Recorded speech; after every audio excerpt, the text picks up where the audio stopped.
Students, मैं Tabassum Khan Lemoria senior secondary school की online classes में आपका स्वागत करती हूँ। पिछले 2 लेक्चर्स में जो है हम blood circulatory system of human के बारे में पढ़ रहे हैं। हमने जो है रक्त का संगठन के बारे में बताना शुरू किया है, जिसके अंदर लास्ट लेक्चर में हमने WBC की शुरुआत की थी और WBC की जो कणिका में श्वेताणु थे उनको अपन ने पढ़ा था। आज के लेक्चर में हम कणिका रहित श्वेताणुओं के बारे में पढ़ेंगे।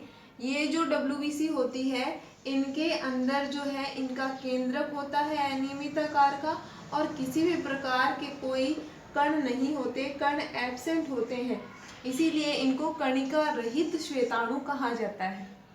ये WBC जो होती है वो 2 प्रकार की होती है, मोनोसाइट और लिम्फोसाइट, जिन्हें हिंदी में हम एक केंद्रकाणु और लसीकाणु कहते हैं। मोनोसाइट जो होती है उनके अंदर इनका आकार काफ़ी बड़ा होता है। सभी जितनी भी WBCs हैं उनमें सबसे बड़ा जो आकार है वो मोनोसाइट का होता है, लगभग 12 से 15 माइक्रोमीटर। इनका जो केंद्रक होता है वो सेम के बीज की आकृति का होता है और केंद्रक सेम के बीज की आकृति का होता है। कोई कण नहीं है, इनका कण एब्सेंट है, तभी तो ये कणिका रहित श्वेताणु है। उसके बाद इनके कार्य की बात करें तो शरीर में आने वाले कोई भी एंटीजन, कोई भी बैक्टीरिया वगैरह होते हैं, उन्हें ये भक्षणकारी क्रियाओं द्वारा जो है नष्ट कर देते हैं और शरीर की सुरक्षा करते हैं।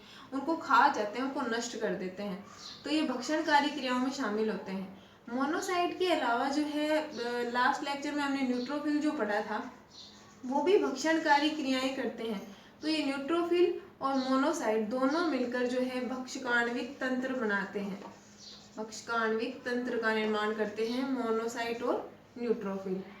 जब ये मोनोसाइट्स रुधिर से निकलकर ऊतकों में प्रवेश कर जाती है तो ऊतकों में जाने के बाद इनका नाम मोनोसाइट से चेंज हो जाता है। अब इन्हें मोनोसाइट न कहकर मैक्रोफेजेस कहा जाता है। मैक्रोफेजेस या हिंदी में बोले तो वृहद भक्षकाणु कहा जाता है। वहां जाकर ये अपने थोड़े से आकार में चेंजेस करती है और इनका नाम भी अब मैक्रोफेजेस हो जाता है।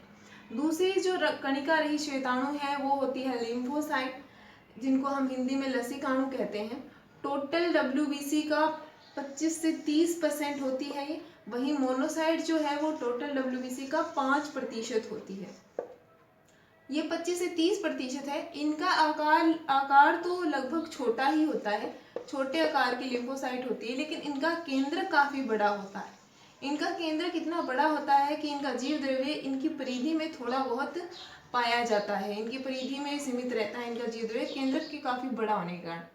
लिम्फोसाइट कुछ बड़े आकार की भी होती है और छोटे आकार की भी होती है। बड़े आकार की देखें तो लगभग 12 से 15 माइक्रोमीटर की, लेकिन बड़े आकार की लिम्फोसाइट बहुत कम पाई जाती है शरीर के अंदर। छोटे आकार की लिम्फोसाइट लगभग 6 से 8 माइक्रोमीटर की लिम्फोसाइट ज्यादा संख्या में पाई जाती है। लिम्फोसाइट की बात करें तो ये किसी भी प्रकार की कोई भक्षणकारी कार्य नहीं करती, भक्षकाण्विक क्रियाओं में ये पार्टिसिपेट नहीं करती है। शरीर के प्रतिरक्षा तंत्र में लिम्फोसाइट का एक बहुत बढ़िया रोल होता है। शरीर में जो है वो 2 तरह की लिम्फोसाइट पाई जाती है, T लिम्फोसाइट और B लिम्फोसाइट, जो प्रतिरक्षा निर्माण द्वारा शरीर में प्रतिरक्षा तंत्र को बनाती है। ये प्रतिरक्षा तंत्र के बारे में हम अपने आने वाले लेक्चर प्रतिरक्षा तंत्र के अंदर पढ़ते हैं इनका डिटेल में। कणिका रहित श्वेताणु में हम सिर्फ इनकी इतनी ही डिटेल पढ़ते हैं। अगली जो अपनी रक्त कोशिका है, रक्त कणिका बोल सकते हैं, वो है प्लेटलेट्स। प्लेटलेट्स जो है वो रक्त के अंदर काफ़ी ज़्यादा संख्या में, लगभग 3 लाख प्रति mm³ ऑफ ब्लड में पाई जाती है। मतलब 1 मिलीमीटर³ ब्लड के अंदर जो है वो 3 लाख प्लेटलेट्स पाई जाती हैं। ये बहुत छोटे आकार की होती है।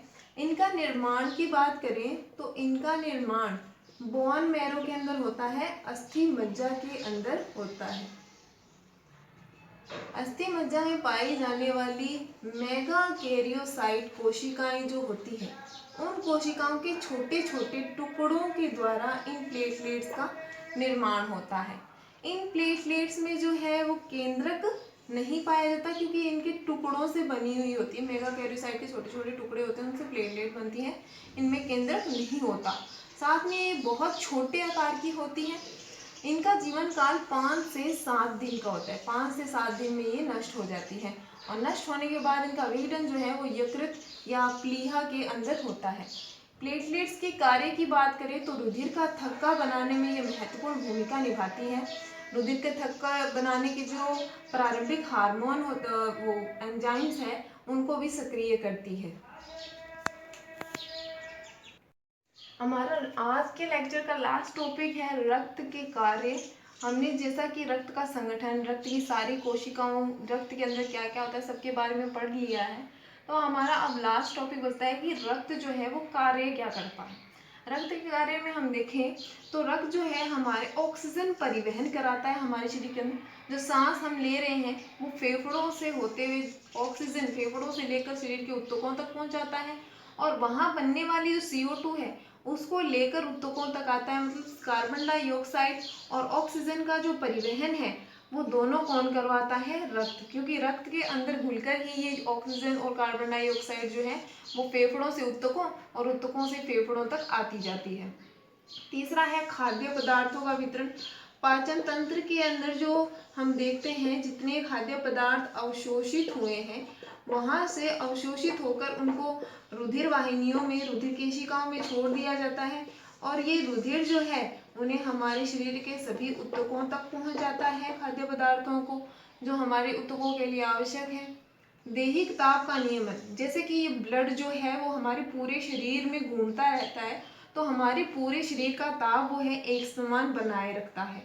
हार्मोन का सेवन, जितनी भी ग्रंथियां होती है अंतःस्रावी ग्रंथियां वो अपने जो है अपने पदार्थ को, अपने स्त्राव को जो है वो रक्त में छोड़ती है। रक्त के द्वारा होते हुए ही वो अपने टारगेट स्थल तक पहुंचता है। जिस अंग पर उसे कार्य करना होता है वहां रक्त के द्वारा ही पहुंचाया जाता है। तो इस प्रकार ये हार्मोन का संबंध भी करता है।